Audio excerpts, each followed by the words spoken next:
বন্ধুরা, আমি মহেন্দ্র, আর আপনারা দেখছেন উত্তরবঙ্গের এক গ্রাম ঋষভ থেকে তার আশেপাশের প্রাকৃতিক দৃশ্য।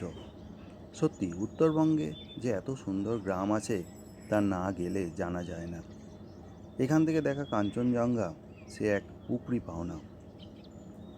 লাভা থেকে মাত্র কয়েক কিলোমিটার দূরে এই ঋষভ গ্রাম। আমরা উঠেছিলাম সোনাখালি শেরপা হোমস্টেতে। ঋষভের একদম টপে এই সোনাখালি শেরপা হোমস্টে অবস্থিত। আর এখানকার প্রাকৃতিক দৃশ্য সে তো আর বলার কথাই রাখে না।